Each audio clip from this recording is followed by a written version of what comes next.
جنت ایک مکان ہے کہ اللہ پاک نے ایمان والوں کے لیے بنایا ہے۔ اس میں وہ نعمتیں مہیا کی ہیں کہ جن کو نہ آنکھوں نے دیکھا، نہ کانوں نے سنا، نہ کسی آدمی کے دل پر ان کا خطرہ گزرا۔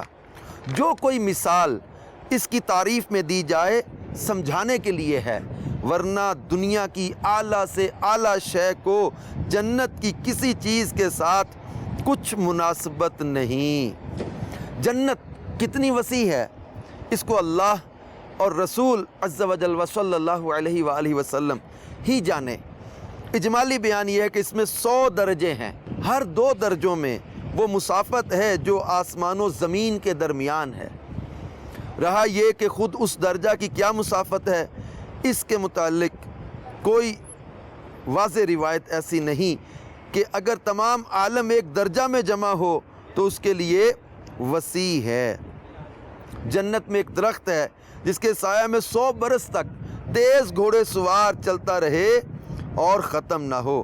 جنت کے دروازے اتنے وسیع ہوں گے کہ ایک بازو سے دوسرے تک تیز گھوڑے کی 70 سال کی راہ ہوگی۔ جنت کی دیواریں سونے اور چاندی کی اینٹوں اور مشک کے گارے سے بنی ہیں،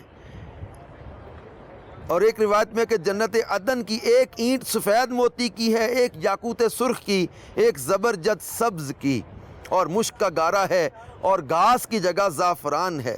موتی کی کنکریاں، عنبر کی مٹی، جنت میں ایک ایک موتی کا خیمہ ہوگا جس کی بلندی 60 میل۔ جنت میں 4 دریا ہیں، ایک پانی کا، دوسرا دودھ کا، تیسرا شہد کا، چوتھا شراب طہور کا۔ پھر ان دریاؤں سے نہریں نکل کر ہر ایک کے مکان میں جاری ہیں۔ وہاں کی نہریں زمین کھود کر نہیں بہتیں بلکہ زمین کے اوپر اوپر رواں ہیں۔ نہروں کا ایک کنارہ موتی کا، دوسرا یاقوت کا، اور نہروں کی زمین خالص مشک کی۔ وہاں کی شراب دنیا کسی نہیں جس میں بدبو اور کرواہٹ اور نشہ ہوتا ہے اور پینے والے بے عقل ہو جاتے ہیں، آپے سے باہر ہو کر بےہودہ بکتے ہیں۔ وہ شراب طہور یعنی وہ پاک شراب ان سب باتوں سے پاک و منزہ ہے۔ جنتیوں کو جنت میں ہر قسم کے لذیذ سے لذیذ کھانے ملیں گے، جو چاہیں گے فوراً ان کے سامنے موجود ہوگا۔ وہاں جنت میں نجاست، گندگی، پیشاب، بدن کا میل، کان کا میل اصلاً نہ ہوں گے۔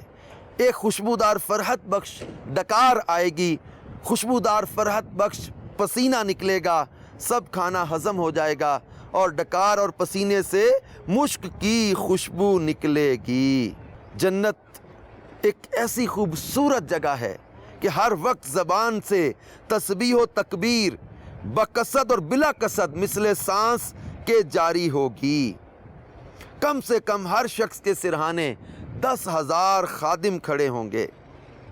جتنا کھاتا جائے گا جنت میں لذت میں کمی نہ ہوگی بلکہ زیادتی ہوگی۔ جنت ایک ایسی خوبصورت جگہ ہے جس کو دنیا کی کسی شے کے ساتھ کوئی مماثلت نہیں۔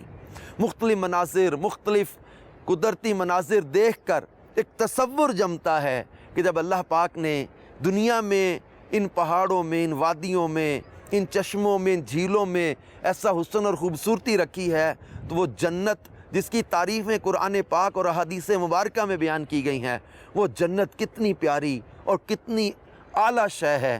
لہٰذا عمل کرنے والوں کو اس کے لیے عمل کرنا چاہیے، کوشش کرنے والوں کو اس کے لیے کوشش کرنی چاہیے، اور نیک اعمال میں اپنے آپ کو لگا کر اس جنت کی طلب اور اس جنت کی طرف قدم بڑھانا چاہیے جس کو اللہ تبارک و تعالی نے اعدت للمتقین فرما کر پرہیزگاروں کے لیے تیار کرنے کا قرآن پاک میں تذکرہ فرمایا ہے۔ اللہ پاک ہمیں بھی اپنے محبوب کریم صلی اللہ علیہ وآلہ وسلم کے طفیل جنت میں عافیت کے ساتھ داخلہ عطا فرمائے۔